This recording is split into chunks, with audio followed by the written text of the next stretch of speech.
Hey all, Connor here from Kamerastore.com, joined by Nico. We have a sort of special edition of our Q&A here. We gathered some questions about the new Pentax 17, which we do have in stock. We have even more than what we have on the table. So if you're interested in buying one, you can find them at Kamerastore.com. We'll put a link in the bio to bring you directly to the product. And you can add 5 rolls of Santa film for free. Yeah, so we're giving these away are some empty, Santa, but we send real ones. Yeah, we send real film. It's 5 rolls. It's a €79 value. So, yeah, you can get shooting with your new camera right away. And that's theoretically a shot a day for a whole year. So 5 rolls times 72 is like 360, I think. Yeah, somewhere like there. that. So yeah, a whole year worth of film if you take a picture a day. But yeah, let's go into the Pentax 17. Before we get to the questions or even the discussion, we need to clarify. In our review, I said that this top and bottom plate were both plastic, treated with something that felt like metal. We have since been notified that it is magnesium alloy. It's the other way around. What? It's like metal on the inside, but feels like plastic on the outside. No, these top and bottom plates are... Yeah, but they're painted, so they kind of feel a bit more plastic. Oh, well... due to the paint. Yeah. It's a very thin material, which magnesium alloy most of the time is. But yeah, I just wanted to clarify. Yep. We make mistakes. Yeah, our initial manual was not finished in a way, and we probably didn't notice it either, because at least I didn't read the manual properly before shooting with it. Yeah. But professional. I read it a little bit, but not 100%. Yeah. Yeah, the LED lights on the back were not on the model we started using. But let's go into the questions. So the first question, wonderful. Weight? The camera weighs 290 grams. So I believe that's without film and without a battery. The CR2 battery in there will add maybe 5 grams tops. So yeah, when you add the roll and the battery, it does feel a little more hefty. Yeah. When you don't have anything loaded, it does feel sturdy but kind of hollow in the construction. But yeah, it's pretty lightweight. I snuck it in my pocket and walked around with shorts during the testing period, and it was you don't notice that it's there, especially because the lens basically doesn't protrude. Actually, it's smaller than the grip in the dimension of the width. So yeah, you put this in your pocket and you're good to go. So it's not a heavy camera at all. Yeah, I have another half-frame camera, an Olympus pen, that is smaller than this. It's less wide, but it weighs substantially more. So you notice it more in your bag. Yeah, it's pretty light. Yeah. We have next question. How do you feel about the light meter? I guess we can answer this with two answers. First of all, it doesn't have exposure lock, which is something we were literally just right now playing around with. Because in auto mode, if I'm looking down, it'll tell me to flash, and you'll probably see the flash. But if I have it on the auto mode and I go towards the light that's giving us light, it will change the exposure. So it has no exposure lock. It's not the light meter's fault. It's the camera functionality. I think that's kind of a fail. I like exposure lock because I like to meter to the shadows and maybe shoot to the highlights with color negative film. So that's one that I don't like about. But the light meter, I would say, is very sensitive. It does pick, kind of like a pondered light metering reading. So if there's anything that's a little bright in the image, it will expose for that and not the other. And that's why some of our results are a little bit more grainy. So I think it's good they included the over and under exposure, because you can, the more you shoot with it, the more you'll learn how you made mistakes maybe, and you can go okay, there's a bit of a highlight somewhere, so I'm gonna overexpose it a little bit so that highlight just blows away and I'll get the shadow detail. Yeah, I didn't get such a great sense of where in the frame it's metering from. I would assume it's covering maybe even most of the frame. I mean, the size looking through the viewfinder. The size of the light meter hole, there's 2 holes. One is a square, and I'll say it's like 1 millimeter by 1 millimeter. And I don't know what that is in inches, sorry for you. But then there's a pin, like a SIM card pin slot next to it. So I don't know which one's a meter, which one's not the meter. But it doesn't look like it's a very wide spectrum. It is a 25 mil, which kind of converts to almost double. It's 35 mil. 35 mil when you convert it. Okay. So, I don't know. The light meter is okay. It doesn't make mistakes much, except for the fact that, yeah, if you're over or under exposure or there's some highlight, it will meter kind of like general scene. So you have to be a bit more careful with that. Yeah, I mean, I found it to be pretty accurate for the most part. I guess I mostly used it on sunny days, so there is pretty strong light.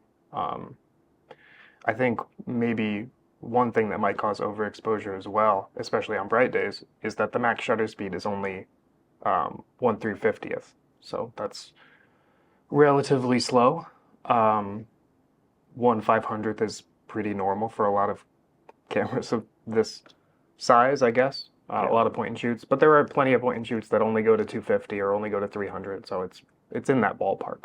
Yeah, you probably don't want to shoot super high ISO unless you know the conditions are going to be very dark.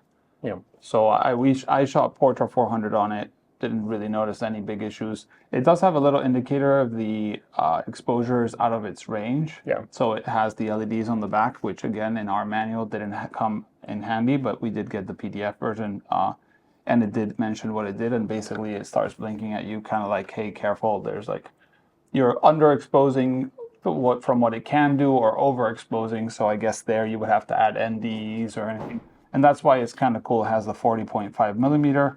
And the light meter is within the filter. So that's a good thing. Yeah, it'll compensate automatically for whatever filter you have on if it lowers the amount of light coming through. But like I would recommend if you're shooting like Portra 800, buy yourself an ND and have it kind of close by if you're shooting in the sun, conditions like that. If you want the bokeh mode that is trying to stop down to like white, like keep it at 3.5. This will do kind of like the Contax T2 does when you have it in that 2.8 setting, where it will try to keep it as wide open as possible within the limitations of the shutter speed. Yeah. Can do miracles. Yeah, that's what the bokeh mood. Bokeh mode. Bokeh mood. Yes, bokeh mood is your mood. Yeah. But basically, yeah, I like the light meter. Just be wary of it and like learn how to use it, shoot a couple rolls, see the results, and then from there maybe like adjust. But yeah, the over and under exposure is your friend, and an ND filter is also your friend with this camera. Let's go to the next question. How much does it cost? Well, that is probably quite obvious by now. Everybody's probably seen at least half a dozen reviews. But it's around the 500 to 580 euro mark, depending on taxation. So in the US, I think it's going out for around 500 US dollars. Yeah. Here in Europe, because we're in Finland and our taxes are a little higher, 579. But we do give you 5 rolls of film, so that kind of like eliminates the 79, theoretically speaking. But yeah, it's around the 550-ish, around general Europe, euros. And I mean, I think it's okay priced. Mewtwo does a lot more things, but also a lot less things, depending on what you're doing. Yeah, what does the Mewtwo do that's more than this? Well, it does double the frame, so it's full frame. But it does half as many shots. Yes, but maybe you want that. Yeah. And it has, I mean, it does have less things that it can do, but it is currently close in price. It's not super cheap, but I would consider being a new film camera made now. It's not that expensive. We have a second question close by to the why is it so expensive? It's better to get the original PenF at that point. Yeah, this is a common thing that comes up basically whenever there's a new camera that's announced. But especially for this, because it is maybe attempting to be in more direct competition with used cameras in terms of its feature set. We did like some quick calculations with original yen prices and inflation and all that stuff. And we found similar cameras to be not so far off from this price. The original, and that's including taxes and everything else. The original Canon Demi EE17, which is a pretty similar camera to this. It's half frame, it's aperture priority instead of program, was around, it was like 400 euros. And then with tax, that would probably get you for another 20 to 30%. So that brings it right up to around 600. A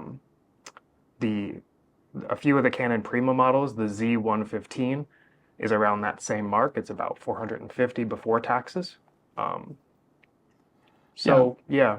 And that is, I mean, we were talking about this question just before starting the roll. And one of the things that I think is interesting is there's no film photography like building camera market except for Leica and Lomography at the moment, and I guess Instax if you go for Instant and Mint and things like that. But this is a camera that's being developed from scratch. If you watch the series of videos that Pentax has been releasing about the film camera project, they had to take some engineers from retirement to help them out. They had to do so. The fact of R&D for this camera plus the price of it selling nowadays, and we're including like the margin for stores, the margin for distributors, the margin for the tax man, and profit for Pentax. Like this ends up, you start cutting chunks, and I think that's when you come to the conclusion that it's not, the cost is not that unreasonable for what it cost them to make it, starting from scratch. And it has a mechanical advance because they really wanted that kind of like vintage feel of like shooting and advancing. Like they could have put a motor in it and it would have been probably slightly cheaper. Probably. So they've made choices on how this camera should feel and who the audience is for it. Yeah. And that is reflected in the price in a way. I think they could have made probably a slightly cheaper camera if they went for cutting some corners. But then again, the whole point of this is try to get you into the mood of like shooting film and advancing and liking it. And then again, like I said, the price is not that ridiculous. I actually went into a big store that sells digital cameras and made a filter, 500 or under. And the stuff they're selling, like there's some point and shoots that are great cameras, but then again, how many of these are being made? 20,000, 30,000, we don't really know. So the series of digital cameras that are coming out are, you know, way more in the numbers than this. So it's a niche product with new R&D, no know-how of how to make a film camera from at least Pentax nowadays. If you go to Leica, we're talking $5,000, so 10 times this price. So obviously they can, you know, invest in R&D and they have the experience because they never stop making film cameras. So 20-year break, if you work in a factory, you stop a factory for 20 years and then you try to start again, you would not have anything there. There's no machinery, no engineers, no blueprints. So it's pretty interesting to see that they managed to pull it off. No, there was there was one of my favorite comments I've seen in a while on one of our posts that like the guy remembered like a year or plus 2 years ago where we said that like we didn't expect any new cameras to come out just because of how hard the logistics of it all would be. The making floor space, the training engineers, the tooling, like setting up a factory to do a totally different thing is millions of euros. Especially for a small batch product like this. You know, when you're making 1 million of them, it costs less to make each one. And yeah, like I'm so happy to that we're wrong. Yeah, that we were wrong, that we were being pessimistic about it. Yeah, it really is like kind of a Herculean kind of effort to do this. That, you know, we've heard that the upper brass at Nico Pentax were so surprised that anybody even wanted this. And now it's here, and I don't know, I think it's pretty cool. Another question that nobody's asked, but I think we all want to answer is, who's this camera for? And I think we can give our personal opinions as film users and enthusiasts. I come from the time where film cameras were the only thing you could buy. My 18th birthday gift was a Nikon F80 that was 600 euro from that time and age. So if you do inflation, it's probably like $1 million right now. And this is a camera that I probably don't need. I have plenty of cameras. I have Leica cameras, Mamiya cameras, large format cameras. I like to choose my settings, my aperture, shutter speed, focus, all this stuff. And this is a camera that kind of doesn't fill that need for me because I don't really need a half frame camera that does what this camera can do. But I think that's the whole point of it. It's not a camera made for the old film user. It's made for the new generation that want to kind of like pick film. That's why it has film economy, where you're shooting double the frames in the same roll. It has some settings which are great, so you can do ISO settings because there's so much reloaded film. Our Santa film is respooled. There's cinema stocks that are being respooled. Some people like to make their own film because it's cheaper, like spooling HP5 from bulk. Then you have the over and under exposure that kind of feeds into the people that want to learn a little bit more, but if you don't want to learn anything, you keep it at 0.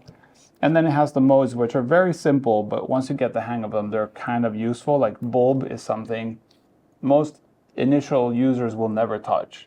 But then again, if you're learning a little bit, you want to do night shots or you want to do a low exposure, you can do bulb and you can shoot.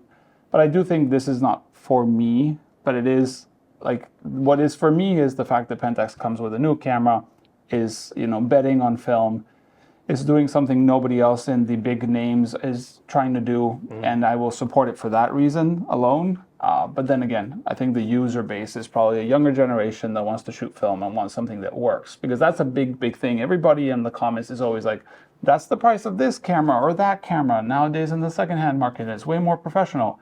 Yes, but those cameras are decades old, no service 98% of the times.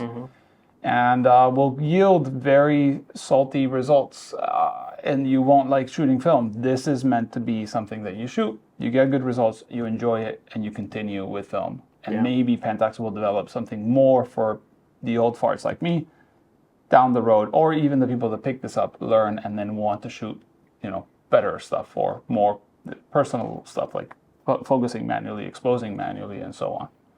Yeah. What's your opinion?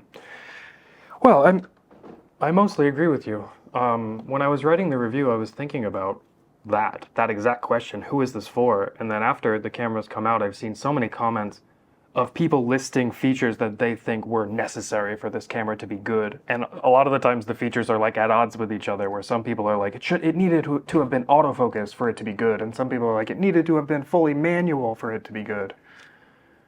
And I think that's all this same kind of question of who is it for.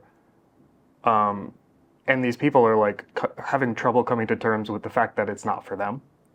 I think this camera is aimed pretty squarely at people who are graduating from disposable cameras, people who maybe have been burned by a secondhand point and shoot, because it is true that they can break at any time, and people are willing to pay a premium for something that works, that's new, that has a warranty, that can be fixed.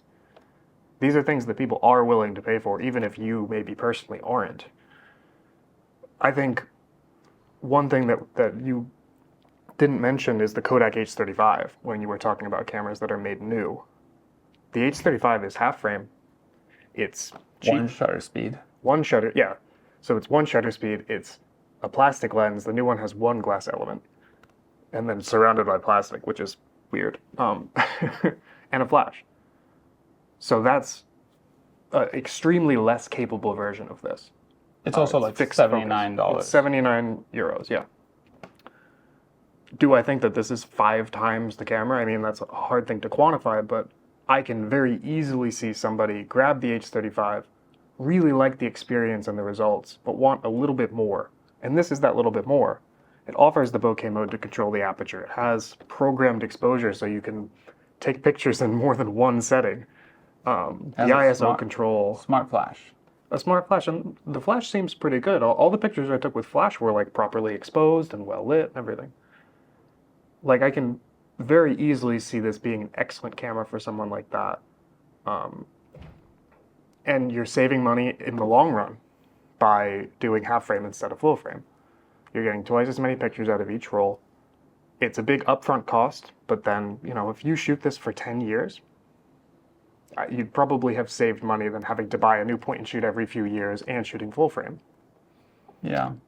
I mean, I think it's going to probably, I hope it's going to sell well, mostly for the fact that I want Pentax to continue developing film cameras, and I would love other brands to join them into trying to make things, and there being a bit of competition, which always is good for the consumers and the market. Well, I'm sure that Canon and Nikon are watching this with curious eyes. I mean, the photography market in general has been, being reduced by a lot because of, first, smartphones, second, camera manufacturers have started doing video because video became a big thing thanks to the internet and social media, content creation, vertical, whatever. But this is a camera that, it just shows that maybe in the amount of units that they're going to produce and the community supporting them, they will come into being like, hey, it's worth making film cameras again. We're selling as many units as we sell of our K3 monochrome. So might as well also investigate that. And we already have the advancer lever mechanism nailed down. And now we just have to open the film gate to full frame. And then we have to add a shutter maybe because this has a central shutter. So it would need a focal plane shutter probably for a reflex. And Pentax is the one that has kept the lenses with manual aperture. Yeah. They have a line of like the classics. So that's always given me the hint that Pentax wasn't walking away from SLRs. Yeah. And DSLRs, they're the last people still making them. And I think the SLR is probably the next step for them. But we need to see them succeed with this. And Pentax needs to see this succeed for them to bring this into market. Yeah, and I don't know how many units that is. I don't know if it's 30,000 or 5,000 that they need for the higher ups to be like, okay, this was worth our time. Let's keep going. Yep. But I mean, if they sell that amount and they keep making cameras and people keep buying them, you know, could I see Olympus getting back into it to try to diversify? Maybe. Or OM Systems under trading as Olympus or whatever. Yeah, I mean, Bessa was one of the last ones to stop making film cameras, and they made medium format film cameras not that long ago. Yeah, they had when the did they stop making 667, those? like 2016 or something? 6 years ago, Yeah. 8 years ago. So maybe there is a potential. The problem is the ecosystem of film use cameras is so big, but as they get older and people want reliability, then is where solutions like this Pentax 17 come in and help us out. Yeah, I mean, we see it every single day, even with the cameras that people think are a better value proposition for this, that they come in and they're just broken, you know? Like they're broken from being used and from not being expected to last this long in the first place. You see a lot of those date backs that are for cameras from the 80s or whatever, and they only go up to 1995. Like the manufacturers didn't expect it to last longer than that, and here we are 30 years later than that, still using them. So. Yep. Every day you get with it is kind of a blessing. But yeah, I think that's pretty much sums up our thoughts about the Pentax 17. We have a blog article about it that Connor went out and shot. There's a video on YouTube that we can link somewhere up here about it. We have it in the store right now. We have explanations on how to use it. There will continue to be some more content probably about it because it's a really big deal to have a new film camera made by Pentax in 2024. But yeah, I hope you enjoy it. If you get your hands on it, let us know what you think about it. We have a hands-on today. Obviously not going to be time for you to come from the video being released. But yeah, we will have it here in stock in our store and in the other store in Helsinki. So, you know, you can play around with it, feel it out, and see if you like it. Yeah, if you're in Finland, I really recommend you come by one of our stores or find a local store near you that has it so you can hold it and judge it for yourself. Yeah. Well, thank you guys so much for watching. I've been Connor, here with Nico, and we'll see you in the next one. Bye. Bye.